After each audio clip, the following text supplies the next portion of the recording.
La palabra magia proviene del persa, y con ella eran denominados los sacerdotes sasanitas entre los años 250 al 750 a.C. Eran los magis, los hombres que hacían milagros. Y es precisamente magia lo que 1500 años después encontraron aquellos aguerridos conquistadores cuando llegaron por vez primera a las costas americanas.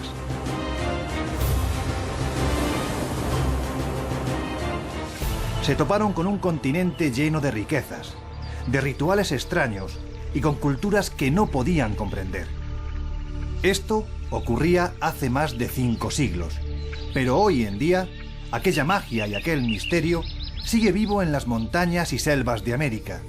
Es la América mítica.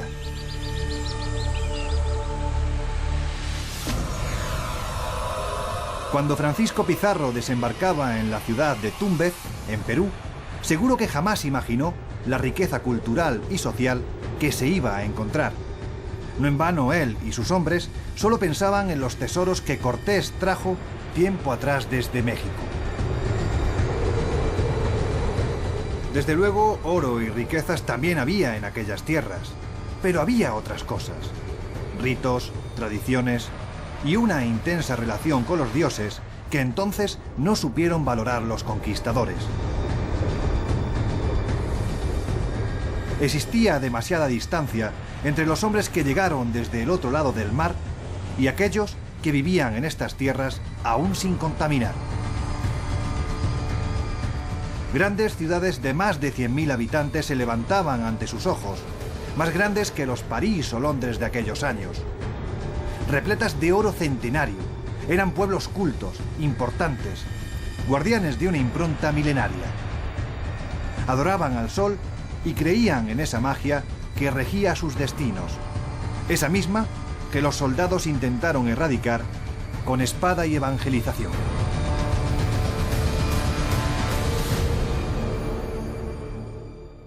Dioses también, dioses encarnados, dioses vivientes que viven aquí. Ahí porque al Inca no se lo puede mirar de frente, hay que mirar a la derecha o a la izquierda, pero nunca de frente, es un desacato tremendo. El Inca no puede andar a pie por las calles, por el campo, tiene que andar siempre en andas. Y en su propia casa tiene que andar sobre alfombras, porque si pisa el suelo, está contaminando el suelo. Y si algo por casualidad se le cae algo del cuerpo del suelo, ese suelo ya es súper sagrado. Tienen que levantar ahí una huaca, un pequeño templo, para que nadie más se pise en ese lugar. La conquista no fue difícil, pues los incas se encontraban en plena guerra civil entre los hermanos Atahualpa y Huáscar.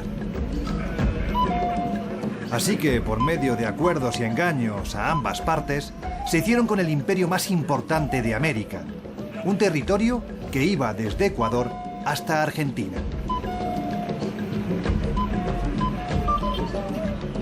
Había tanto oro que los conquistadores terminaron guerreando entre ellos, ante la atónita mirada de los incas, que observaban cómo aquellos soldados, mitad hombres, mitad caballos, se mataban por unas riquezas que para ellos únicamente poseían un valor ornamental y también ritualístico, espantados ante el ansia y la codicia de los españoles por el oro. Pero aquello era solo el principio.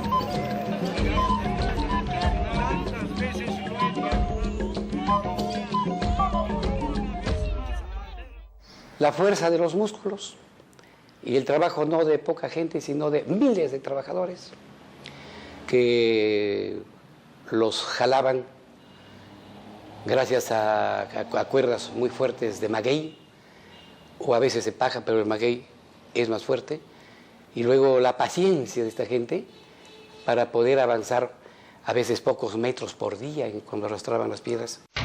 Lo que no esperaban aquellos aguerridos exploradores eran los peligros que se avecinaban en su ardua búsqueda de fortuna. Las minas de oro no existían y los ríos traían cantidades insignificantes. Entonces, ¿de dónde provenían aquellos tesoros? El mito estaba servido. Se internarían en lo más profundo de las selvas americanas en busca del país de la canela, el legendario Dorado. No en vano eran conquistadores, gentes hechas de otra pasta. Y así llegarían las luchas contra indígenas hostiles, en su hábitat natural, las terribles enfermedades, calamidades, penurias que en su periplo febril de oro jamás imaginaron. Y aún así, siguieron adelante.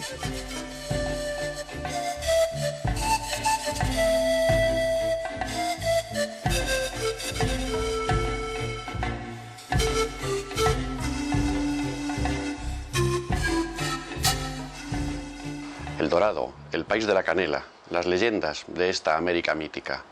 Una de las más importantes de estas expediciones fue la de Gonzalo Pizarro, que con más de 3.000 indígenas salió en busca del país de la canela. En ella le acompañaba su capitán Francisco de Orellana, y tras varios meses de penurias y calamidades, decidió mandar a Orellana en busca de ayuda para poder salir de aquella impenetrable jungla. Orellana viajó y llegó hasta el río Amazonas, a la zona de Leticia. En este lugar contactó con indígenas que le proporcionaron comida y un barco, pero el barco no pudo remontar el río y tuvo que bajar. Fue la primera vez que se descendió por completo el río Amazonas, el principio de una gran aventura que llega hasta nuestros días. Poco a poco, con sangre, sudor y lágrimas, formando parte de históricas expediciones, se fueron abriendo esos caminos olvidados y desconocidos, que enseñarían los secretos ocultos durante miles de años en la América más mítica. A pesar de los intentos de que todos los indígenas abrazaran la fe en Cristo, estos mantuvieron sus rituales y costumbres, unas ceremonias que han llegado intactas hasta nuestros días.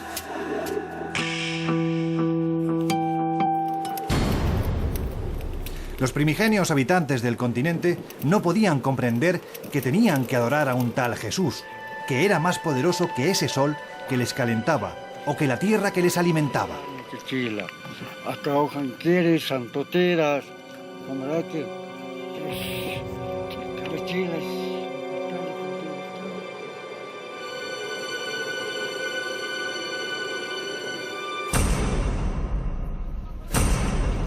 Un mundo impresionante se abría a ojos de aquellos hombres, que en sus cada vez más arriesgadas expediciones llegaron hasta el centro de Colombia, la nueva Castilla de Oro, tal y como fue bautizada, donde los indígenas nativos comentaban se encontraba el ansiado dorado.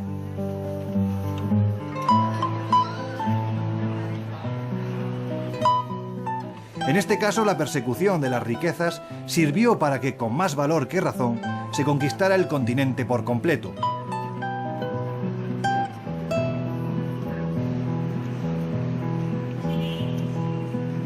Los soldados subían hasta alturas de más de 5.000 metros, donde a los caballos y aún menos a los hombres les llegaba el oxígeno, luchando contra la resistencia indígena, muchas veces en proporción de 100 españoles contra miles de estos, venciendo en todas las batallas, pues cuando la caballería cargaba contra los indígenas, estos huían despavoridos. Todo fue bien hasta que se dieron cuenta de que aquellas máquinas de matar se podían derribar, y lo que iba encima no eran sino hombres como ellos, a los que también se podía matar, y esto encarnizó la lucha.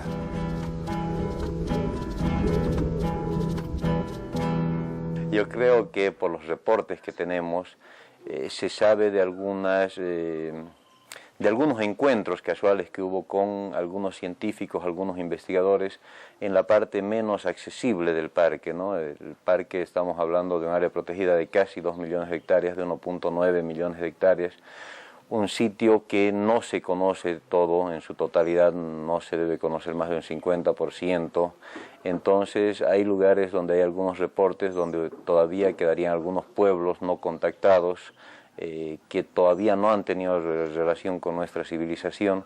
Esos son datos que se tienen que confirmar, obviamente, pero creemos que es bastante probable que en algún lugar del Parque Madidi existan todavía algunos pueblos con poblaciones más o menos considerables que no han tenido contacto con nuestra civilización. Pero lo peor en las selvas americanas estaba por llegar. Resulta increíble asumir que se pudiera viajar por estos lugares cargado con armaduras y con un enemigo oculto tras cada arbusto. Era el Amazonas, las junglas más impenetrables del planeta. Pero lo hicieron y se enfrentaron a una cultura muy diferente a la suya. Unos indígenas que adoraban a la naturaleza como fuente de vida. En pleno siglo XXI, nada más abandonar la ribera de los ríos, encontramos comunidades humanas que muy poco se diferencian de las que vieron aquellos primeros conquistadores. La biodiversidad es fantástica. Este es el pulmón del planeta y los pueblos que aquí habitan continúan con sus rituales y culturas ancestrales. Aquí, la magia es el principal motor de sus vidas. Vemos ceremonias increíbles para el hombre civilizado, participando en una terrible sesión de ayahuasca, el ritual de la inyección del veneno de la rana Filobites, una de las ponzoñas más mortíferas del mundo. Y todo esto en lugares de poder donde tales ritos se realizan desde hace miles de años.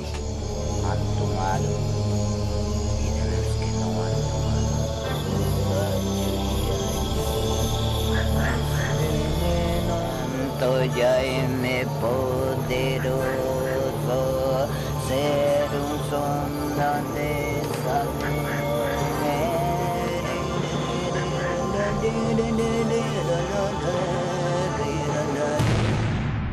Hoy vamos a hablar de la ayahuasca, la reina de las plantas sagradas.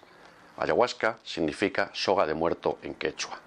Esta planta y sus poderes alucinógenos se utilizan desde el principio de los tiempos para adivinar el futuro, para cambiar de lugar, para viajar a lugares del mundo invisible, que de otra manera será imposible el acceder a ellos.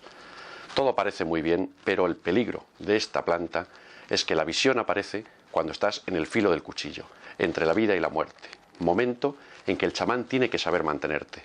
Si no, una toma de ayahuasca puede ser la mejor experiencia de tu vida o quizás la última. El cuartel general de la conquista hacia el sur de América se encontraba en Panamá. Este istmo era un lugar estratégico hace 500 años, exactamente igual que hoy en día.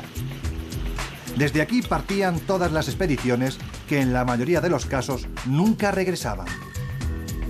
La salida debía hacerse por barco, pues en este país la vía terrestre se acaba en la frontera colombiana, en el famoso tapón del Darién, una selva que todavía en la actualidad está prácticamente sin explorar y que a nosotros, al internarnos navegando por sus más que recónditos ríos, casi nos cuesta la vida. El lugar es maravilloso, pero el hombre blanco aquí está a merced de la naturaleza. Sobrevivir cada día es una aventura. Sin embargo, los indígenas que viven en esta selva son los más felices del planeta, pues debido a la dificultad de acceso, nadie viene a molestarles. Y aquí pueden vivir con sus costumbres y tradiciones ancestrales, ajenos a las miradas aviesas del hombre civilizado.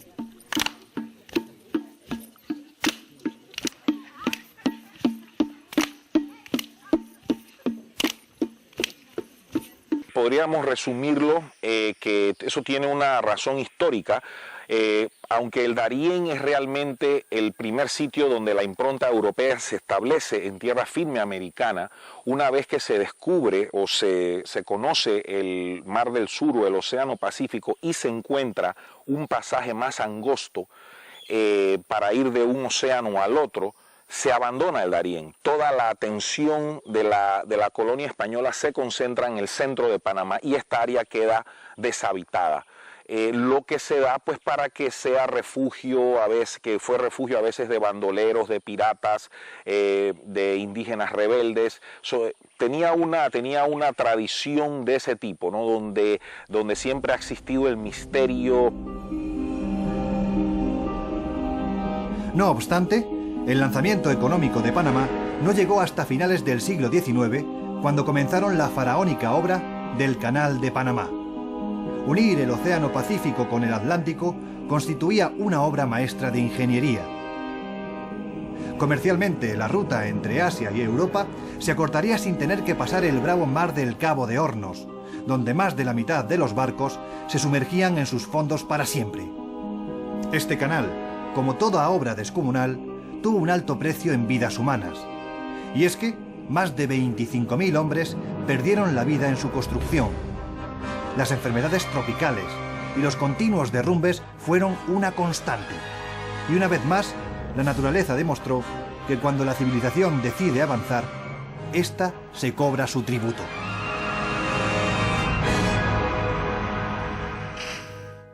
Yo creo que definitivamente hay un antes y un después de la invasión. Entienda que la invasión provoca la mayor pérdida de vidas que yo sepa en la historia de la República de Panamá. Aquí ni un fenómeno natural ha producido tal devastación, ni tampoco ningún acto humano había producido esa consecuencia. Y yo creo que después de la invasión, yo creo que nuestro país todavía en realidad no ha asimilado ese golpe, en términos espirituales. Porque por un lado no se habló de eso, y eso yo considero que no es correcto. Cuando usted sufre un trauma de ese tipo, un trauma emocional de ese tipo, creo que lo más saludable es hablar sobre eso. Lo que ocurre es que como hubo una gran división en términos de políticos, unos a favor y otros en contra, de aspectos del argumento, porque la cosa no era tan simple como algunos la trataron de pintar. El argumento era un argumento complejo. Usted tenía la situación de Noriega por un lado, la situación de la invasión en sí por el otro, la situación de grupos políticos que querían asumir el poder, la situación de gente que no quería la dictadura, la situación de gente que quería que volviera la oligarquía al poder. O sea, tenía tantos grupos y tantos intereses que no es fácil decir que usted estaba simplemente a favor o en contra, independientemente del hecho ese, de la variedad de opiniones sobre el punto.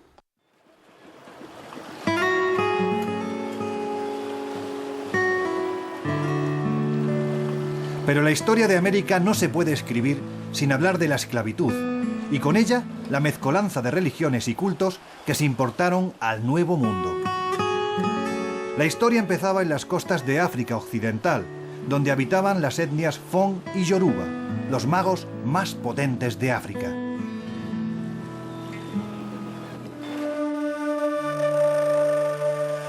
Estos hombres fueron capturados por los Tuareg en el interior del continente negro, para más tarde ser vendidos a través de los mercaderes árabes a los comerciantes blancos. Estos eran literalmente almacenados en la isla de Gorée, en la bahía de Dakar, en Senegal, y una vez que tenían el peso y la fortaleza necesaria para iniciar la larga travesía transatlántica, cruzaban la puerta sin retorno que les llevaría hasta el velero que esperaba al otro lado de la bahía, para llevarlos a un nuevo mundo que nada tenía que ver con el suyo y del que jamás regresarían. Así, más de 50 millones de hombres fueron deportados durante algo menos de 300 años. Tras ser capturados en el interior de África Occidental, los esclavos eran trasladados a la isla de Gorée, en la bahía de Dakar, en Senegal. Aquí existían las tristemente célebres casas de los esclavos, donde se almacenaba la carne humana hasta que tenían el peso suficiente para la travesía transoceánica. Este peso estimado era de 60 kilos, pues durante el viaje cada hombre perdía un tercio de su masa.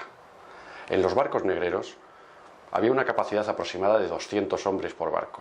Iban 400 esclavos, pues durante la travesía morirían más de la mitad. Esta fue la dureza y una de las páginas más oscuras de la historia de la humanidad, que se escribió durante más de 300 años, pero que aún, hoy en día, en algunos países, sigue existiendo la esclavitud. Pero lo que no esperaba el hombre blanco es que la mezcla de culturas africanas, junto a los enigmáticos indios del Caribe, daría lugar a ceremonias y religiones que con el tiempo quitarían la respiración.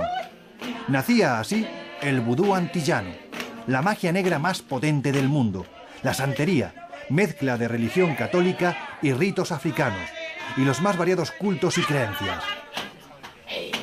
Muchos de estos nunca se habían filmado, como el Yompi Yompi, mezcla de vudú, rituales católicos y posesiones de espíritus. Todo ello rodeado de una parafernalia y puesta en escena realmente espeluznante.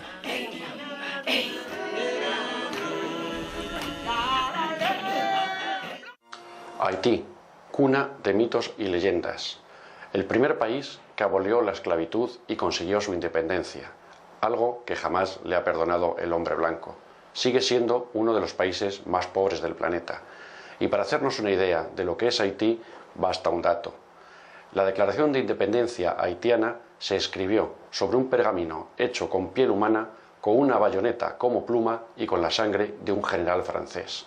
Esto nos da una pequeña idea de lo dura que es la gente que habita en este país.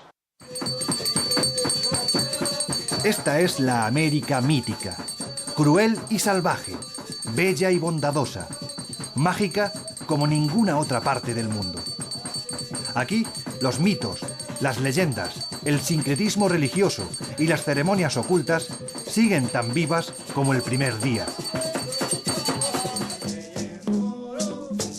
El tiempo, ese enemigo inmisericorde, no parece afectar a estos, permitiendo que en la espesura de sus junglas permanezcan escondidos tesoros perdidos y ciudades milenarias.